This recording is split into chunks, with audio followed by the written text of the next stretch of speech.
बच्चों, अपन अफवाह तंत्र टॉपिक पढ़ रहे हैं, जिसमें मैंने अभी तक आपको अफवाह तंत्र के विषय में एवं उत्तरी भारत की नदियों के विषय में बताया था।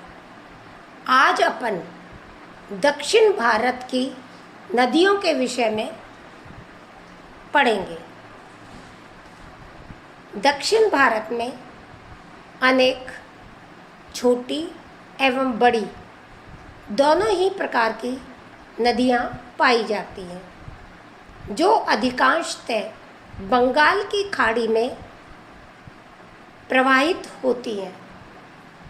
इनमें प्रमुख नदियाँ हैं दामोदर, स्वर्णरेखा, ब्रह्मणी, महानदी, गोदावरी, कृष्णा, उत्तरी पेनार, दक्षिण पेनार, कावेरी नदियां हैं। अब आपको मैं प्रत्येक नदी के विषय में बताऊंगी। सबसे पहले आती है दामोदर नदी। दामोदर नदी की उत्पत्ति छोटा नागपुर के पठार पर टोरी नामक स्थान से हुई है। इसकी प्रमुख सहायक नदियां हैं कोनार, जमुनिया, बाराकर आदि। बाराकर से संगम के पश्चात दामोदर एक विशाल नदी बन जाती है। यानी इतनी सारी नदियों का जब जल इसमें मिल जाता है तो यह एक बड़ी नदी के रूप में परिवर्तित हो जाती है तथा 430 किलोमीटर बहने के पश्चात यह हुगली से मिलती है। बहुउद्देशीय योजना के अंतर्गत बांधों के निर्माण के पूर्व यह नदी वर्षा काल में भयंकर विनाश भी करती है। इसीलिए इसको बंगाल का शोक भी कहा जाता है। क्यों कहा जाता है? क्योंकि यह नदी में जल की मात्रा इतनी अधिक हो जाती है, तीव्र गति से बहती है। अतः इस नदी में बाढ़ आ जाती है। बाढ़ आने के कारण जन, धन, जीव जंतुओं का काफ़ी नुकसान होता है। इसीलिए इसको बंगाल का शोक कहा जाता है। दूसरी नदी आती है स्वर्णरेखा नदी। इसका उद्गम या इसकी उत्पत्ति रांची के दक्षिण पश्चिम में है।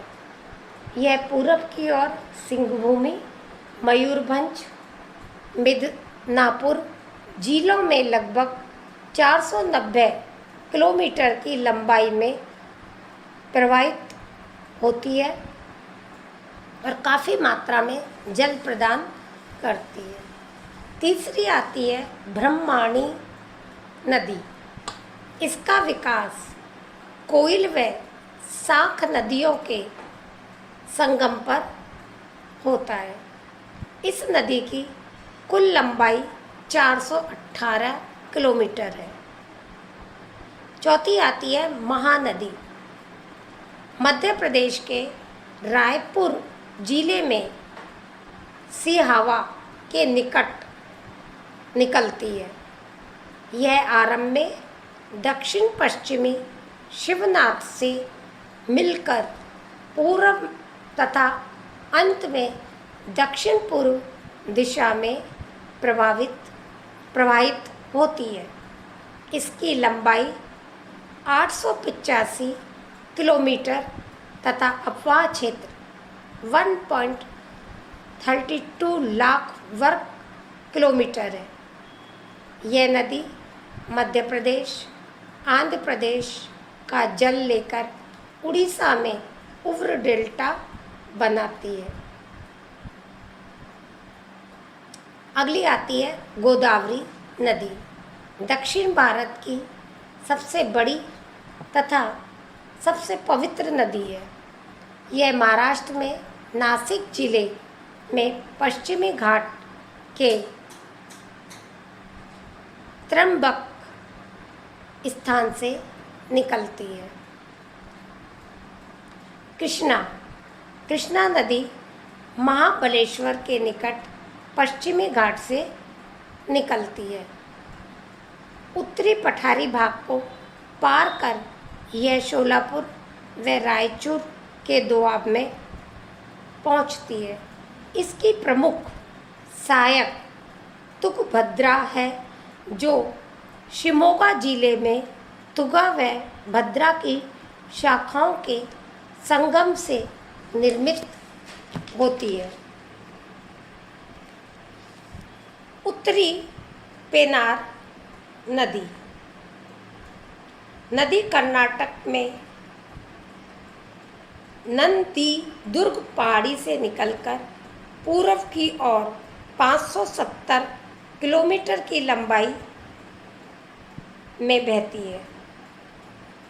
दक्षिण पेनार नदी चेन्ना केशव पहाड़ी से निकलकर दक्षिण पूर्व तथा पूरब की ओर प्रवाहित होते हुए बंगाल की खाड़ी में डेल्टा बनाती है।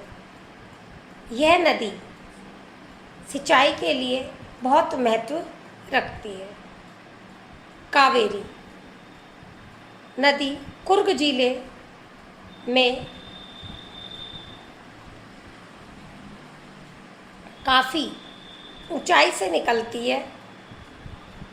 साथ में इसकी प्रमुख सहायक भवानी, नोइल, अमरावती है। इसका डेल्टा अत्यंत ये जो डेल्टा बनाती है वो काफ़ी उग्र है, यानी काफ़ी उपयोगी है। कावेरी को दक्षिण की गंगा भी कहते हैं।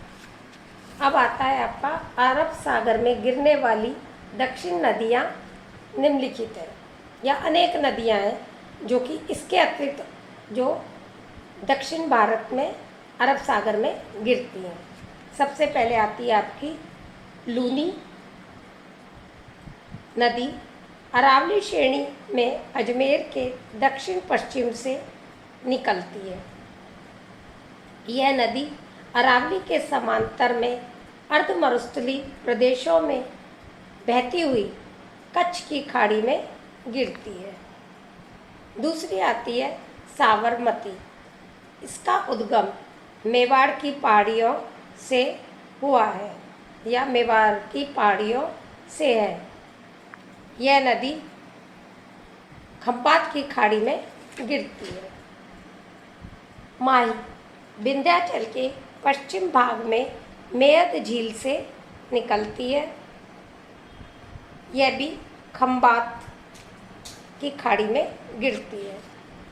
अगली आती है नर्मदा नदी। इस नदी का उद्गम अमरकंटक के पश्चिम ढाल पर काफ़ी किलोमीटर की ऊंचाई से होता है। यह जबलपुर के पश्चिम में 160 किलोमीटर तक विंध्याचल व सतपुड़ा की श्रेणियों के मध्य पश्चिम की ओर बहती है। अगली आती है ताप्ती नदी। इसका उद्गम सतपुड़ा श्रेणी की दक्षिण के में मध्य प्रदेश के बैतूल जिले में है। इसकी अनेक सहायक नदियां हैं। अब आता है आपका, ये अपन ने अध्ययन जो किया ये उत्तरी और दक्षिणी भारत की नदियों का। कई बार बच्चों आपसे क्वेश्चन पूछ लिया जाता है कि भारत में उत्तरी व दक्षिण भारत की नदियों के बारे में बताइएगा, साथ में दोनों नदियों में क्या अंतर है। अंतर पूछ लिया जाता है तो मैं आपको इन दोनों नदियों का अंतर और बताती हूँ। उत्तरी और दक्षिणी भारत की नदियों में अनेक अंतर देखने को मिलता है।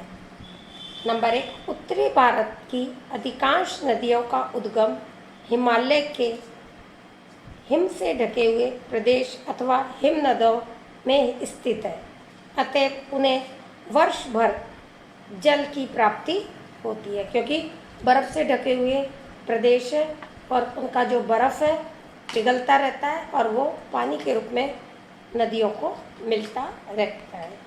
दक्षिण भारत की जबकि दक्षिणी भारत की नदियों का स्रोत पठारी भाग है, जिसके कारण केवल वर्षा काल में जल पूर्ण रहती हैं, शुष्क और ग्रीष्म काल में इनका जल सूख जाता है। तो ये एक महत्वपूर्ण अंतर है, क्योंकि उनकी उत्पत्ति हिम पर्वतों से हुई है, जबकि इनकी उत्पत्ति दक्षिण भारत की नदियों की उत्पत्ति पठारी भागों से हुई है।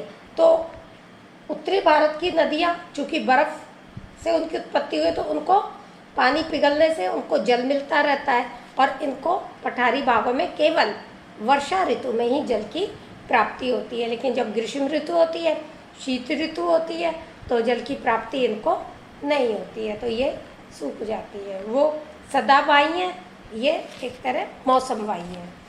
नंबर 2, उत्तरी भारत की हिमालय से निकलने वाली नदियाँ अभी अपरिपक्व युवावस्था में हैं। वे अभी भी आपसी घाटियों के विस्तार में लगी हुई हैं। जबकि दक्षिण भारत की नदियाँ अपने आधार तल को प्राप्त कर चुकी हैं। नंबर 3, उत्तरी भारत में नदियाँ पर्वतीय, मैदानी, डेल्टाई आदि विशिष्ट भू आकृतियों का विकास करती हैं, जबकि दक्षिण भारत की अधिकांश नदियाँ पठारी धरातल पर प्रवाहित होती हैं। उनके मैदानी व डेल्टाई खंड अधिक विस्तृत हैं।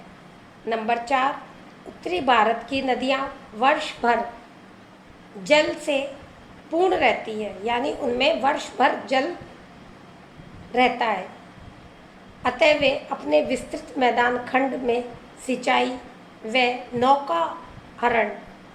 नौकारोहण के लिए विशेष उपयोगी है।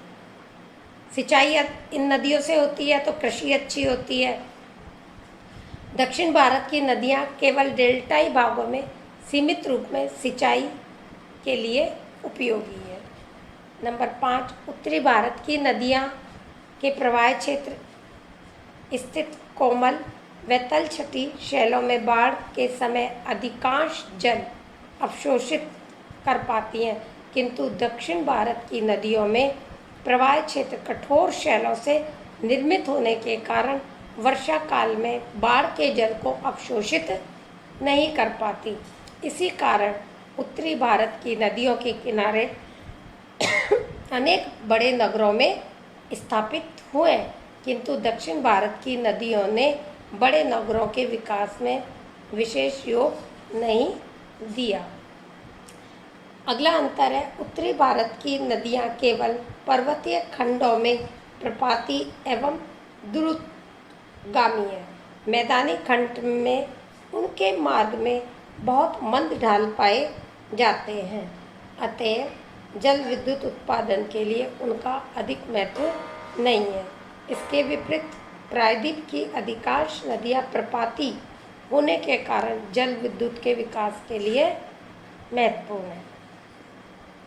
लास्ट अंतर है, उत्तरी भारत की नदियाँ ने पर्वतीय भागों का अपरदन करके मैदानों में निक्षेपित कर उपजाऊ मैदान की रचना की है, जो सघन आबादी के क्षेत्र है। क्योंकि आपको पता ही है, जो भाग जितना अधिक उपजाऊ होता है उतनी वहाँ पर कृषि का उत्पादन अधिक होता है, व्यापारिक, खाद्यान्न, कच्चे माल संबंधी फसलें पैदा होती हैं, अतः वहाँ पर विभिन्न उद्योग धंधे स्थापित हो जाते हैं, जहाँ पर लोगों को रोजगार मिलता है। अतः चाहे वो क्षेत्र छोटा ही हो, लेकिन बड़े पैमाने पर जनसंख्या निवास करती है, क्योंकि जो भाग उपजाऊ होगा वहाँ जनसंख्या अधिक होगी। लेकिन जो भाग उपजाऊ नहीं होगा, चाहे वो कितना भी बड़ा, कितना भी विस्तृत क्षेत्र क्यों नहीं हो, वहाँ पे जनसंख्या का घनत्व कम होगा। दक्षिण भारत की नदियों के पठारी खंड कम आबाद तथा कम डेल्टाई खंड अधिक आबाद हैं। तो इस तरह इन दोनों में हमें उत्तरी भारत और दक्षिणी भारत की नदियों में अंतर देखने को मिलता है। तो ये आज अपना जो अपवाह तंत्र में नदियों का जो अंतर है वो आपको मैंने बता दिया, वो समाप्त हो गया। अब आगे अपन झीलों का अध्ययन अगले आपको लेक्चर में मैं कराऊंगी। धन्यवाद।